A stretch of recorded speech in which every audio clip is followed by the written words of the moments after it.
नमस्कार, मैं अश्विनी कुमार। चुनावी सरगर्मियों और अपराध से भरी खबरों की बाढ़ के बीच एक बार फिर हम दीपावली के इस मौसम में खास मेहमानों के साथ आपके लिए बेहतर खरीदारी के टिप्स लेकर हाजिर हैं। आज हम अधिकतम मूल्य, खुदरा मूल्य यानी कि एमआरपी पर बात करेंगे। एमआरपी को मेरे ख्याल से हम सब समझते हैं, तो क्या मैक्सिमम रिटेल प्राइस के आधार पर हम खरीद भी करते हैं? क्या हमें जानकारी है अपने उपभोक्ता होने पर मिले अधिकारों की? क्या कभी आपने एमआरपी के नाम पर कोई लड़ाई लड़ी है, या कभी कम कीमत के सामान के ज़्यादा पैसे चुकाने के बाद आपको एहसास हुआ है आपके साथ हुई ठगी का? आखिर ग्राहक होने के नाते एमआरपी को हम किस नज़रिए से देखें और इसे कैसे समझा जा सकता है? कोल्ड ड्रिंक की बोतल से लेकर कबाड़ के सामान के बीच आज मैक्सिमम रिटेल प्राइस को समझने की कोशिश होगी। बीच बीच में आपके सुझाव और तजुर्बों को लेकर भी बिग फाइट में बात होगी। देखते रहिए एमआरपी का सच मेरे साथ।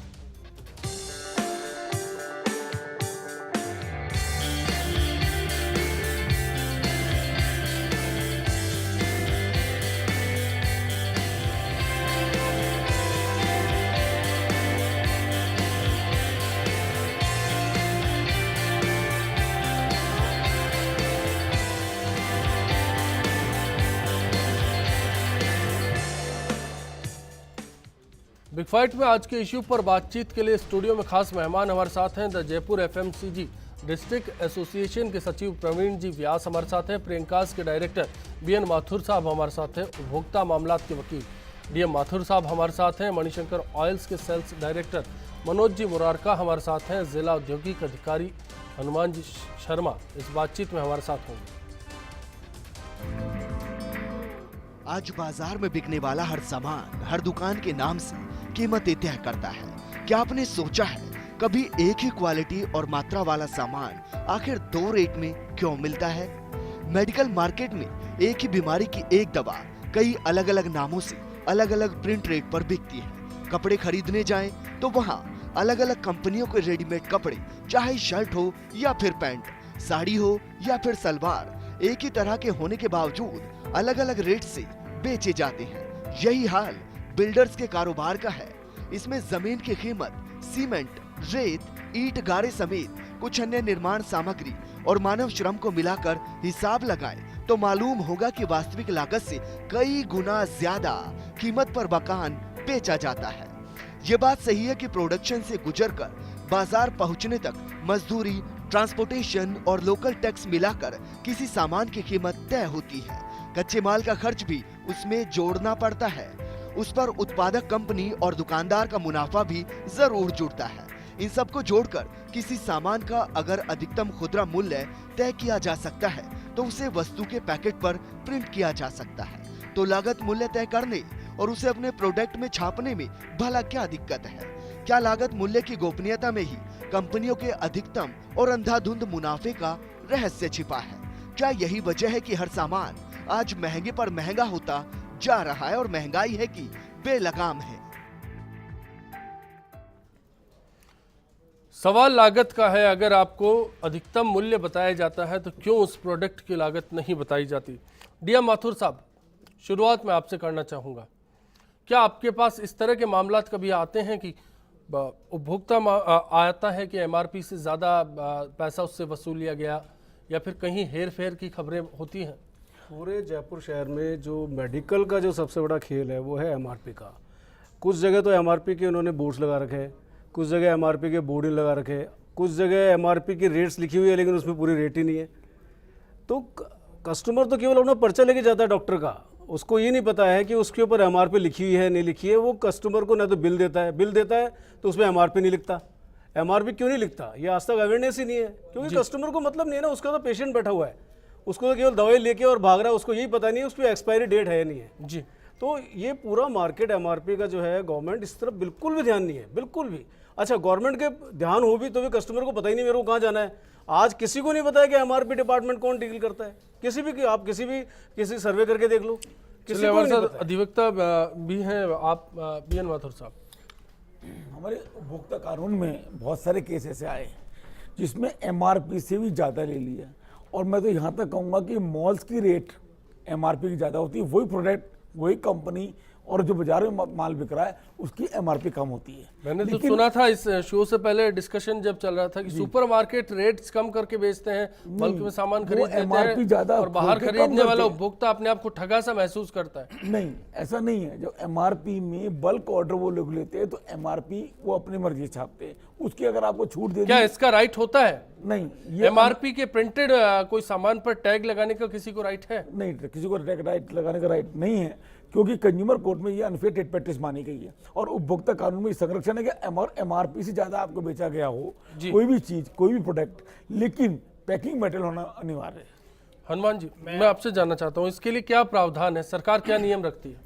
देखिए साहब, जो हमारा वेट एंड मेजरमेंट डिपार्टमेंट है और उसको हम लीगल मेट्रोलॉजी कहते हैं, वो जितने भी कंज्यूमर की एब्सेंस में जितने भी पैकेट पैक किए जाते हैं जी, उस पे मैन्युफैक्चरर को एमआरपी लिखना मस्ट है। लीगली उसको एमआरपी लिखना ही पड़ेगा। और एमआरपी की जो डेफिनेशन है, maximum retail price inclusive all taxes. जी, अब प्रश्न क्या हो रहा है कि एमआरपी लिखना तो आपने बाउंड कर दिया कि एमआरपी तो लिखेगा, लेकिन एमआरपी क्या लिखेगा ये मार्केट फोर्सेस पे छोड़ दिया गया कि एमआरपी वो क्या लिखेगा। और एमआरपी लिखने में इंक्लूसिव ऑल टैक्सेज मीन्स यदि कोई पैकेट जम्मू एंड कश्मीर में बना है और कन्याकुमारी बना है तो वहाँ के maximum taxes, maximum freight, maximum जितनी भी उसमें जो भी लोकल टैक्सेज वगैरह जो भी लगने हैं वो सब उसमें जोड़ दिए गए हैं। और अच्छी कंपनियां तो फिर भी मैं मानता हूं कि एमआरपी को, क्योंकि उन पे लेकिन मैं माफ कीजिएगा बीच में रोक रहा हूँ आपको, लेकिन मैं ये जानना चाहता हूँ कि रेलवे स्टेशन, बस स्टैंड या इंटीरियर्स की जब हाईवेज पर आप चले जाते हैं तो वहाँ ज़्यादा पैसा वसूल लिया जाता है ये कहकर कि लागत उनकी ज़्यादा खर्च होती है।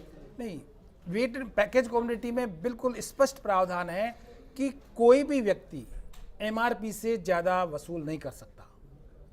एमआरपी से ज़्यादा वसूल करने पे उसके खिलाफ प्रोसिक्यूशन होता है, उसके खिलाफ कोर्ट में केस होते हैं। और हमारे यहाँ हमारी जो इन्फोर्समेंट एजेंसी है आए दिन इस तरह के केस बुक करते हैं। अब जैसे मान लीजिए कि भाई रनिंग उस पर हाईवे पे हमने बहुत सारे अभियान चलाए जिसमें हम लेकिन मेरे ख्याल से कारगर मुहिम कहीं साबित नहीं होती। हर हाईवे की सूरत हाल अगर देखें तो एक सा होता है।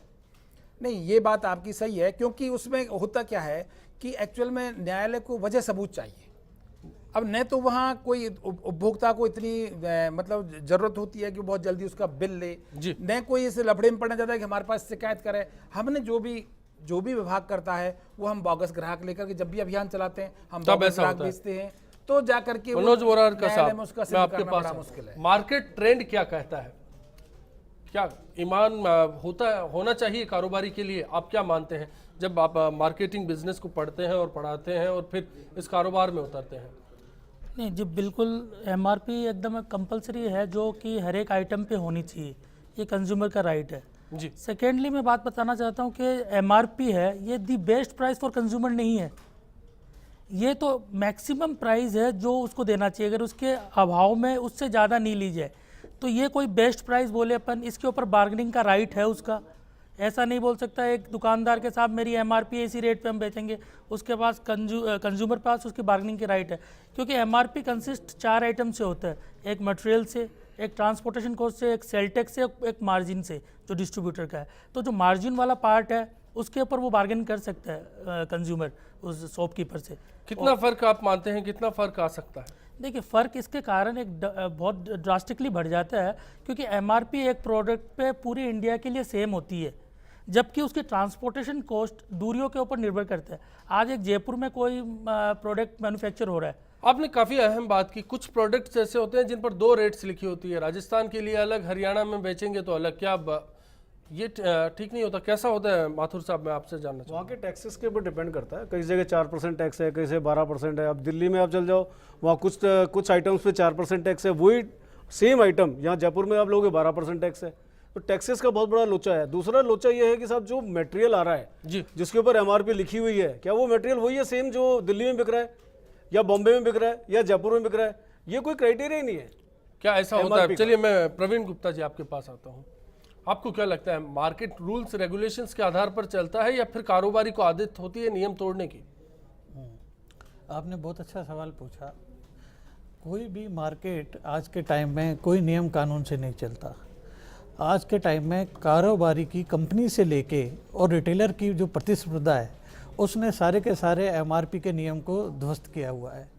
हर आदमी अपनी कंपनी चाहती है मेरा माल ज़्यादा से ज़्यादा बिके, रिटेलर चाहता है ज़्यादा से ज़्यादा ग्राहक मेरे पास आए। तो उसी एक दूसरे की प्रतिस्पर्धा में आज के टाइम में एमआरपी के सारे नियमों को आज के टाइम में धज्जियाँ उड़ाते हैं, और उसमें सब शामिल हैं। उसमें रिटेलर भी शामिल हैं, उसमें कंपनियां भी शामिल हैं, उसमें ट्रेडर भी शामिल हैं। जी। तो इसलिए एमआरपी का, जैसे आपने पहले एक सवाल पूछा था सुपर मार्केट को लेके माथुर साहब से, सुपर मार्केट में आज भी एमआरपी से कम रेट का टैग लगाया जाता है, जिसमें ये लगाया जाता है कि मार्केट का जो कंपनी का एमआरपी ये है, लेकिन हम आपको बेस्ट बाय ये दे रहे हैं। अगर आज अखबारों में भी आप देखेंगे कि कुछ कंपनियां, जैसे खासकर मोबाइल हैंडसेट की कंपनियां, अपने बेस्ट बाय प्राइस अनाउंस करती हैं जो एमआरपी से बहुत कम होते हैं। तो एक ही मोबाइल 3 दुकानों पर अलग अलग कीमत पर मिलता है। 3 मोबाइल अलग अलग कीमत में मिलता है। एमआरपी के अलावा कंपनियां इन रिटेलरों को बहुत अच्छी सेकेंडरी स्कीम देती हैं जी, जो कि वैल्यू के रूप में होती है, जो परसेंटेज के रूप में होती हैं, और जो गिफ्ट से लेके फॉरेन टूर के रूप में होती है। चलिए कॉलर हमारे साथ जुड़े हैं, उससे पहले मैं आपके पास आऊंगा। डीएम माथुर साहब, क्या इसे नियमों का उल्लंघन माना जाएगा?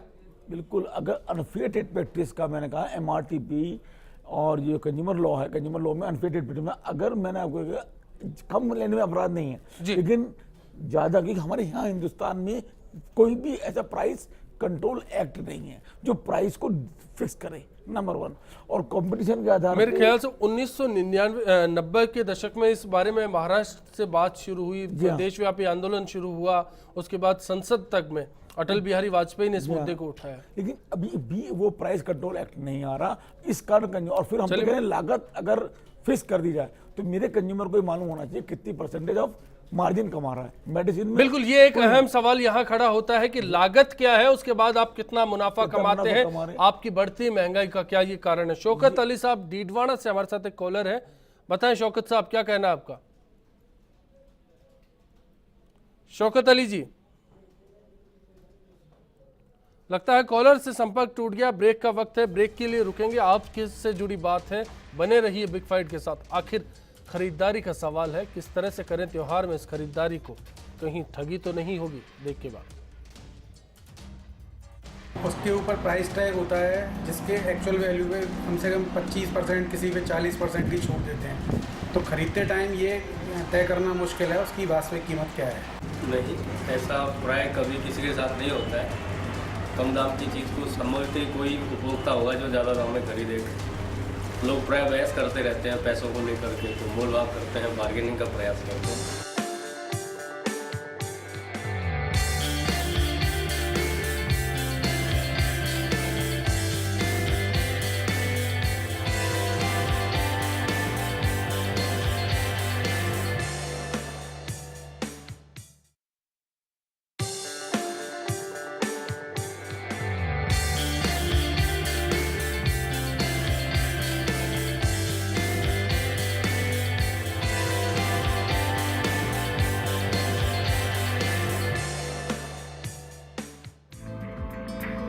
नया जमाना उपभोक्ता संस्कृति का है।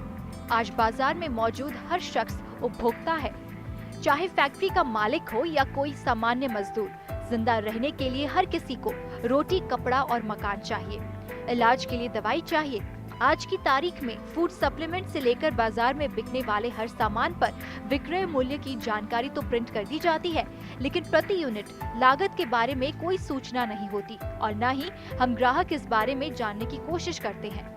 लंबी जद्दोजहद के बाद अधिकतम खुदरा मूल्य की जानकारी मिल रही है, लेकिन क्या हम कभी ये जानने की कोशिश करते हैं कि कंपनियां एमआरपी के साथ उसका लागत मूल्य क्यों छुपाती हैं?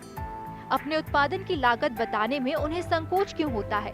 क्या एक ग्राहक होने के नाते हमें कोई ये बता सकता है कि उसके द्वारा खरीदी गई अधिकतम खुदरा मूल्य छपी किसी वस्तु की अधिकतम निर्माण लागत क्या होगी? मेडिकल बाजार में सामान्य सर्दी जुकाम में इस्तेमाल की जाने वाली 1 या 2 रुपए की टैबलेट कई गुना अधिक कीमत पर बेची जाती है। ऐसे मामलों में छापों के बाद केस भी दर्ज होते हैं, लेकिन आगे क्या होता है किसे पता नहीं चलता। आज हमारा सवाल है कि क्या आप एमआरपी देखकर सामान खरीदते हैं? firstindianews.com हमारी वेबसाइट है, इस पर आप अपनी राय बता सकते हैं। साथ ही साथ फेसबुक और ट्विटर के जरिए भी आप बता सकते हैं कि इस सवाल पर आप क्या सोचते हैं। आज एक बड़ा सवाल है एमआरपी को लेकर। क्या आप एमआरपी को लेकर धोखे का शिकार कहीं नहीं हो रहे? मैं अब आपके साथ आऊंगा। बीएन वाथुर साहब, मैं आपसे जानना चाहता हूं कि एमआरपी को लेकर जो पूरा खेल है उसमें लागत छिपा ली जाती है। क्या ये मुनाफे का खेल है और इसके लिए छूट दी जानी चाहिए? इसमें इतना बड़ा खेल है, इसमें जब तक गवर्नमेंट ये नहीं पाउंड कर देगी कंपनी जो जहाँ से स्टार्टिंग है, जहाँ मैन्युफैक्चरींग हो रही है, वहाँ पे उसकी एनालिसिस, रेट एनालिसिस जरूर होनी चाहिए कि ये मटेरियल इसमें यूज हुआ और उस मटेरियल की कॉस्ट ये है। उसके बाद उसका टोटल आएगा, उसके बाद उसके जो उस रीजन का जो टैक्स है वो ऐड होगा और एक मिनिमम जो मार्जिन है उसका 10%, 5%, 12%, 15% जो भी उसका मार्जिन है वो उसके ऊपर अंकित होगा। तो आप ये देखिए सारे फ्रॉड खत्म हो जाएंगे। दुकानदार को ये जब बताना पड़ेगा, साहब देखिए ये मेरी एमआरपी है, उसको बताता ही नहीं है, वो जाता है। आइडियल बात हुई, लेकिन ऐसा करते नहीं है ना कारोबारी। नहीं, कारोबारी नहीं करते तो आपको इनको अवेयरनेस तो देनी चाहिए ना गवर्नमेंट को। वेट्स एंड मेजर का किसी को नहीं पता है, आप पूछ लीजिए, आप सर्वे करके देख लीजिए वेट्स एंड मेजर वाले पकड़ेंगे क्या इनको? क्योंकि वहाँ नंबर ही नहीं है। एक टोल फ्री नंबर क्रिएट करना चाहिए गवर्नमेंट को कि भाई ये टोल फ्री हर दुकानदार पे कंपलसरी, जिस तरह से बोर्ड कंपलसरी होता है उसी तरह से एक नंबर कंपलसरी होना चाहिए कि अडल्ट्रेशन, एमआरपी। हनुमान शर्मा जी, आप तक कितने लोग पहुंचते हैं शिकायत लेकर? क्योंकि जो जिस तरह से जिक्र किया माथुर साहब ने, ये एक बड़ी परेशानी है, लोगों को पता नहीं चलता कि आप क्या करने वाले हैं, कहाँ शिकायत करें, कहाँ कार्रवाई होगी। देखिए, भारत सरकार द्वारा भी जागो ग्राहक जागो दिया जा रहा है। हमने भी हमारे विभाग की वेबसाइट खोली हुई है और मैं मानता हूं कि जितनी शिकायतें आनी चाहिए उतनी नहीं आ पाती हैं। उसके बावजूद क्या कभी कारण वजह टटोलने की कोशिश की गई? शिकायतें क्यों नहीं पहुंचती? वजह टटोलने की तो एक तो भारत में एक टेंडेंसी है कि वो जनरली ये मान के चलता है कि सारा काम करेगी सरकार, करेगी, खुद कुछ नहीं करेंगे। देखिए, अभी पहले जो प्रावधान जो हमारे लीगल मेट्रोलॉजी में था, वेट एंड मेजरमेंट में, तो इंस्पेक्टर या जो भी ऑथराइज पर्सन था वो कोर्ट में केस करता था। अभी गवर्नमेंट ने इतना ओपन कर दिया है कि यदि आप कहीं भी चीट होते हैं तो हमारे वेट एंड मेजरमेंट एक्ट में, लीगल मेट्रोलॉजी एक्ट में आप खुद भी कोर्ट में जा सकते हैं। नहीं, वही जो मेरा निवेदन है वो ये है कि वेट एंड मेजरमेंट के लिए किस किस को पता है? किसी को पता ही नहीं है वेट्स एंड मेजरमेंट इसके अंडर में आता है। वो आप वहाँ दादागिरी, वहाँ बाउंसर्स, ऑलरेडी इतने बड़े बड़े डिपार्टमेंटल स्टोर है, वहाँ बाउंसर्स होते हैं। आप जैसे डिस्कस करेंगे आपके कॉलर पकड़ेगा, बाहर फेंक देगा वो आपको। आप मटेरियल लीजिए, रख दीजिए यहाँ पे। ऐसा नहीं है। देखिए, जो भी व्यापारी है, आपको टोल फ्री नंबर एक देना चाहिए। वेट्स एंड मेजरमेंट का एक काम है, हर दुकानदार जो भी रजिस्टर्ड है आपके यहाँ एसएसआई यूनिट में, आज भी जो भी सेल टैक्स के अंडर में आता है उसको सेल टैक्स नंबर इशू जब किया जाए, और इशू किया जाए तो उसको ये नंबर दिया जाए कि तेरी दुकान पे जिस तरह से सेल टैक्स नंबर का सर्टिफिकेट होता है उसी तरह से आपका ये। डीएम माथुर साहब, क्या इसमें कार्रवाई का प्रावधान है? कहाँ की जाए अगर जैसा कि जिक्र किया गया कॉलर पकड़कर बाहर कर दिया जाता है? तो आप कंज्यूमर कोर्ट में केस कर सकते हैं। कंज्यूमर कोर्ट इस बात की गारंटी देता है कि अगर किसी प्रकार की अनफेयर ट्रेड प्रैक्टिस है या आपके साथ बदव्यवहार हुआ है, आप कंज्यूमर कोर्ट में जा सकते हैं। अनफेयर ट्रेड प्रैक्टिस में क्या क्या आता है? अनफेयर ट्रेड प्रैक्टिस में आता है कि अगर एमआरपी से कोई चीज ज्यादा ली गई है तो उपभोक्ता के दायरे में आएगा। दूसरी बड़ी इंपॉर्टेंट बात आज की तारीख में हो रही है, वो मैं बताना चाहता हूं कि मैन्युफैक्चरर तो उड़ गया, मैन्युफैक्चरर अब प्रिंटिंग में नहीं आ रहा, अब मार्केटेड बाई आ गया। तो ग्राहक को बहुत सावधानी बरतनी पड़ेगी। बात पूछना चाहूंगा साहब, मेरे को आप एक चीज बताएं डीएम साहब कि अगर बाई द वे 50 रुपए का मेरा एमआरपी का आइटम है, आपकी फीस ही 2000 रुपए है, तो 2000 रुपए के लिए वहां जाऊंगा, वहां क्यों ना एक नंबर, वहां पर एक नंबर बाकायदा कंपलसरी कर दिया जाए। आपको एक्शन इन एक्शन के लिए तो खुद को प्रयास करने पड़ेंगे। सवाल ये, आप जिस चीज को मुद्दा उठा रहे हैं वो एक आपके अकेले का नहीं होता, वो public at large social rights का, सामाजिक अधिकारों से सवाल होता है। वहां पैसे का सवाल नहीं है, जाने का सवाल नहीं है, लेकिन आज तक। लेकिन आप मानते हैं कि इसका असर आम आदमी की मेंटेलिटी पर नहीं होता? अधिकारों से ज्यादा चिंता जेब की होती है। डेफिनेटली, लेकिन अगर हर आदमी अगर इंप्लीमेंट करने का आइडिया किया जाए तो बहुत क्रांति लेके आ सकता है। लेकिन हम लोगों ने जो छोड़ने का कि मत करो केस, लेकिन आप संबंधित अधिकारी को शिकायत तो करें। प्रवीण जी, क्या किसी को मुनाफा कमाने का हक है? अगर मुनाफा कमाने का हक है तो क्या उसको ये बताने का हक है और बताना चाहिए उसको कि वो कितना मुनाफा कमा रहा है? बिल्कुल, आज के टाइम में जो भी बिजनेस कर रहा है उसको मुनाफा कमाने का हक है, लेकिन हर कैटेगरी वाइज एक गवर्नमेंट की गाइडलाइन होनी चाहिए कि उस कैटेगरी में जो मैन्युफैक्चरिंग है उसका क्या मुनाफा तय किया जाए। क्योंकि आजकल के टाइम में कंपनियों के इतने हैवी बजट होते हैं। अगर आज प्रिंट मीडिया, इलेक्ट्रॉनिक मीडिया पे जो इतना पैसा खर्च किया जाता है, बड़े बड़े सेलिब्रिटी को आज के टाइम में पार्ट बनाया जाता है, वो सारा का सारा आज के टाइम में कंज्यूमर को पे करना पड़ता है जी। तो आज के टाइम में गवर्नमेंट को चाहिए कि जिस तरह से अपने प्रोडक्ट के चलाने के लिए प्रिंट मीडिया, इलेक्ट्रॉनिक मीडिया पे इतना पैसा खर्च करते हैं, उसी के साथ साथ वो एमआरपी और जागो ग्राहक जागो का भी एक इतना एडवर्टाइजिंग करें जिससे कंज्यूमर में अवेयरनेस आए। जी मनोज जी, मुनाफे को लेकर आपकी क्या राय है कि कारोबारी के लिए कितना बड़ा दायरा होना चाहिए? देखिए, एक रिजनेबिलिटी, मुनाफा बिना तो व्यापार नहीं चल पाएगा। अगर अपन बिजनेस से प्रॉफिट जा देंगे तो वो एक एनजीओ बन जाएगा और वो काम नहीं चल पाता। प्रॉफिट डेफिनेटली रिक्वायर्ड है। हाँ, रिजनेबिलिटी ऑफ मुनाफा, प्रॉफिट, दायरा कितना हो उसका? देखिए दायरे की ऐसी डेफिनेशन अलग प्रोडक्ट टू प्रोडक्ट डिफर करती है। कई प्रोडक्ट है बहुत मतलब कंज्यूमर फ्रेंडली होते हैं, मतलब हाथों हाथ बिक जाते हैं। कई प्रोडक्ट है जो आउट ऑफ फैशन हो जाते हैं, तो वो एक डिपेंड बिजनेस टू बिजनेस करेगा। हाँ, प्रॉफिट मार्जिन इतना एक होना ग्राहक चाहिए। के नजरिए से अगर इस बात को समझने की कोशिश की जाए, एक ग्राहक है, कोई सामान खरीदता है, बाजार में जाता है और उसकी खुद की भी दुकान है। मान लीजिए कोई दवा विक्रेता है, बाहर किराने का सामान खरीदता है तो एमआरपी पर डिस्कस करता है, मुनाफे की बात करता है और सवाल पूछता है, लेकिन वही अपनी दुकान पर जब उस प्रोडक्ट को बेचता है उसमें कई हजार गुना मुनाफा ले जाता है। दवाइयों में तो बड़ा मुनाफा बताया जाता है। बिल्कुल। हाँ, ये मेंटलिटी देखिए, ये मेंटलिटी एज ए होल सुधारनी होगी। जो बिजनेसमैन है उसको डेफिनेटली इस नज़रिए से भी देखना पड़ेगा कि वो एक टाइम पे कंज्यूमर रहता है। रिजनेबिलिटी वो अपने आप डिफाइन कर सकता है। आज मैं बोलूँ 2%, 5%, 10%, ये फिगर देने मेरे आइडिया से ये प्रॉपर नहीं होगा, क्योंकि प्रोडक्ट टू प्रोडक्ट एक मार्जिन डिफर करेगी। चलिए मैं और इसको तफसील से समझने की कोशिश करूंगा। नारायण कुमार जी हमारे साथ भीलवाड़ा से कॉलर जुड़े हैं। बताएं नारायण जी, क्या कहना चाहते हैं आप? सर, मैं ये कहना चाहता हूँ कि जो एमआरपी का जो गेम है, आपने यहाँ जो मुद्दा उठाया है कि भाई कॉस्ट प्राइस क्या पड़ रही है, अगर सीपी डिस्क्लोज हो जाएगी भाई इस पर कुल लागत ये है और इसकी एमआरपी ये है, तो कंज्यूमर को भी पता रहेगा कि हाँ मैं इतना एक्स्ट्रा पे कर रहा हूँ और ये मेरे को इस चीज के लिए लिया जा रहा है जी। और रही बात एक सेकेंड चीज, आपने ये कहा कि हाईवे साइड का और मेडिकल का, ये तो इतना अंधाधुन है जिसकी कोई हद नहीं है सर। मेडिकल पे अगर हम लोग भी चले जाएं, भले ही वेल क्वालिफाइड हो वो, पर फिर भी उससे मनमानी रकम वो लेगा। ये लिख दिया, दैट इज फाइनल। आप उससे ये भी नहीं पूछ सकते हो कि इसके 10 टोटल, अगर 10 टेबलेट लेता हूँ तो इसकी एमआरपी कितनी है, फिर आप मुझे उसमें डिवाइड करके 2 का मुझे रेट लगाइए। इस तरीके का कोई विकल्प ही नहीं छोड़ते हैं वो लोग। अहम सवाल है आपका, शुक्रिया बिग फाइट से जुड़ने के लिए। हनुमान जी, ये एक बड़ा सवाल है। मेडिकल अगर सेक्टर की बात की जाए तो खास तौर पर इसमें एक सर्दी खांसी जुकाम की जो टैबलेट है 2 रुपये में मिलती है, वो 20-25 रुपये में भी मिलती है। सेम सॉल्ट होता है, एक कंपनी का फर्क होता है। तो सर ऐसा क्यों? इस पे तो पहले ही पूरा पैनल ही सहमत है कि भाई एमआरपी लिखने पे तो कोई कंट्रोल है ही नहीं, वो तो मार्केट फोर्सेज पे छोड़ दिया गया है। तो एक्स फैक्ट्री प्राइस क्या, उसकी लागत क्या हो रही है, इसको एक्ट में यदि प्रोविजन किया जाता है तो ग्राहक भी देखेगा। आप लोग कभी बात उठाते हैं, जैसा कि डीएम माथुर साहब ने जिक्र किया था शुरुआत में, प्राइस कंट्रोलिंग को लेकर एक कोई नियम नहीं बना इस देश में? नहीं, हमने एक्चुअल में देखिए कि मैं all India legal metrology officers association का प्रेसिडेंट भी हूँ और हमने इसको बहुत सी चीज़ों को उठाया जिनको उपभोक्ता तो उठा ही नहीं पाया। आप देखिए कि पहले नॉन स्टैंडर्ड पैकेट्स गवर्नमेंट ने लागू कर दिए थे, जिस फोर्स के साथ में भी उन्होंने काम किया। अभी हमने वापस उसको नॉन स्टैंडर्डाइज्ड पैकेट्स को ख़त्म करवा करके कुछ शेड्यूल्स को स्टैंडर्डाइज्ड पैकेट में ही करवाया कि नहीं, ये तो इसी स्टैंडर्ड के पैकेट के होंगे।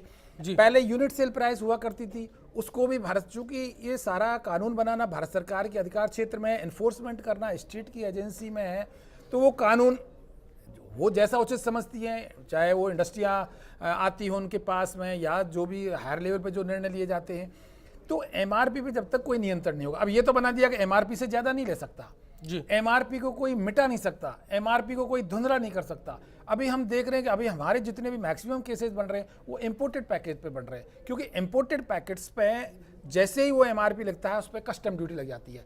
तो वो एमआरपी क्या है कि हो सकता है कि उसमें वो शायद उसमें जो कॉस्ट अंडर कॉस्टिंग के लाता है व्यापार में क्या है जी, लेकिन वो जब उसमें कई बार हमको जो एमआरपी है वो मिटी हुई मिलती है, हम केस बुक करते हैं। लेकिन केस दर्ज करने के बाद क्या होता है? कई केस दर्ज होते हैं, लेकिन मामले की पड़ताल की तह तक जाए तो बेनतीजा आता है, 0 रिजल्ट होता है।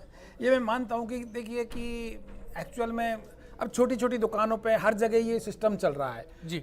तो हमने बहुत पहले कहा है कि आपसे कि केवल स्टेट एजेंसी या सेंट्रल एजेंसी ही काम नहीं करे, उसमें हर उपभोक्ता जागरूक हो। और अभी का जो अधिनियम बनाने का जो भारत सरकार का उद्देश्य है वो भी ये रहा है कि हर उपभोक्ता जागरूक हो जाए और हर उपभोक्ता उसकी शिकायत कर सके और राज्य लेकिन में सवाल यह है कि उपभोक्ता जागरूक क्यों नहीं होता, क्यों नहीं शिकायत करने के बाद जब तक तह तक नहीं पहुंच जाए तब तक उस मामले का पीछा छोड़ता। दयाराम शर्मा जी हमारे साथ श्री गंगानगर से जुड़े हैं। बताएं दयाराम जी, क्या कहना है आपका? सर जी, मेरी रिक्वेस्ट जो है जी आपसे है कि आप इस मुद्दे को उठा रहे हैं, बहुत बढ़िया बात कर रहे हैं जी, लेकिन यहाँ जो जिन अधिकारियों की ड्यूटी बनती है जी, वो अपने कर्तव्य से भाग रहे हैं। वो ऐसा नहीं चाहते कि हम इस देश में कोई सुधार होने दें। इन्हीं की वजह से ये सारे उपभोक्ता जो है वो खराब हो रहे हैं और सब नुकसान उठा रहे हैं। क्या सच में सिस्टम की ढिलाई है? इस पर भी बात होगी। ब्रेक के लिए रुकेंगे, ब्रेक के बाद जब लौटेंगे चर्चा को आगे बढ़ाएंगे, सिस्टम को साथ में जोड़ेंगे। आखिर किस तरह से अधिकतम खुदरा मूल्य की अगर बात की जा रही है इसे लागू किया जा सकता है, किस तरह से आप ठगी से बच सकते हैं। ब्रेक के बाद सही टाइम पे मिल नहीं पाता है और क्या है जो जिस दुकान पे अवेलेबल होना चाहिए पॉसिबल नहीं हो पाता, वो बड़ा मना कर देता है कि हमारे पास नहीं है। दूसरा बगल वाले पास में जाओगे लेना पड़ता है, आदमी ग्राहक क्या करेगा, कस्टमर को लेना ही पड़ेगा इन ऑफ कंडीशन। एमआरपी तो सिर्फ लिखा रहता है किसी भी चीज़ पे, जबकि है ना एमआरपी से कई % है ना जो डिस्काउंट मिलता है और कम दामों में सामान मार्केट में अवेलेबल होता है। लेकिन जो लोग नहीं समझते या इस चीज़ को नहीं जानते, वो लोग है ना जो उसी दाम में खरीद के लाते हैं।